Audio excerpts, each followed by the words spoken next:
It'll be revealed today that the Royals have 6 All-Stars. So today we added reliever Wade Davis, that'd be his first All-Star appearance, and reliever Kelvin Herrera will be his first All-Star appearance.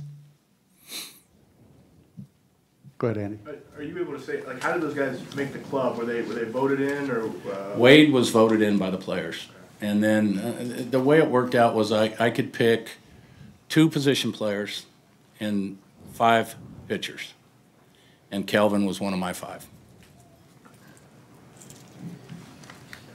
All right, we obviously know you love your pitchers. What about Kelvin this year was stood out for you to Well, again, you know, going through this whole process, you know, the idea of making sure you had the right people in there, making sure it was fair for everybody. And you go down the list, for me, in the back end of the bullpen, you're looking, of course, at closers and premier setup guys.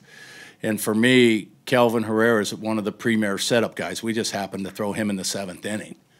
And you match all their numbers together, and Kelvin's was comparable with all the main setup guys. So, you know, I looked at setup guys, and the one thing that Kelvin had, or the one thing that Kelvin did that a lot of these guys didn't do, was pitch in Game 7 of the World Series last year. So that was kind of the deciding factor for me. He's had a phenomenal year. You know, I think, you know, especially an all-star team, you want to kind of highlight closers. For me, I think setup men have become more prominent in the game this year, or last year too, with, you know, what Wade was able to accomplish. And we did take a couple of premier setup guys to go along with some really good closers. So. What was it like to tell Kelvin? What was his response? He was quite shocked. So very excited. You know, it was hard for him to believe it. Kept saying, wake me up. Yeah, wake me up. He just, when I told, you know, Wade jumped up. Wade was happy. Kelvin couldn't get out of his chair. With Wade, the numbers pretty much speak for themselves. Absolutely. Yeah. I mean, he's arguably. I mean, Wade could be closing for just about any team, let alone being a setup guy. We've got a quality closer in Greg Holland, and but Wade can be closing for just about any team in both leagues. Will he be your closer in Cincinnati?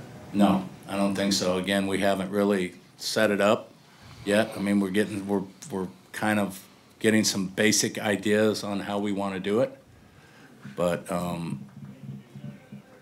I don't know yet, but probably not. Okay.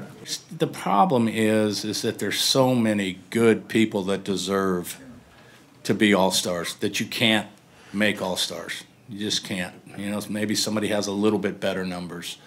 Maybe somebody has a lot better numbers, but you know, you're going back and forth in your mind. Did I get it right? Did I do it right for everybody? You know.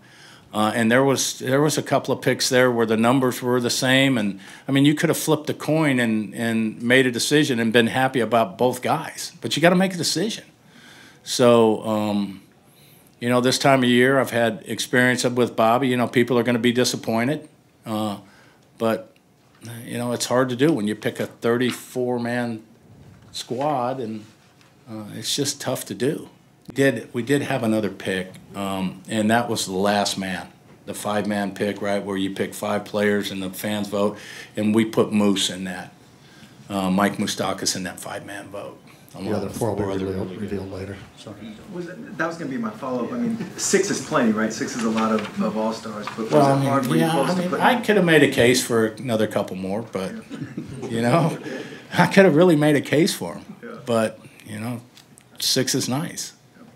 And if Moose gets voted in, that's 7. What we'll do now is once the All-Star roster gets announced, Dave will start calling all the pitching coaches for the guys that have made it. And we'll find out who's available to pitch, what kind of pitch counts they have. Because, you know, in talking to John Farrell, you know, just getting some advice on what happened last year, he said, you know, you're going to have guys that you pick that aren't going to want to pitch, you know, for some reason or another.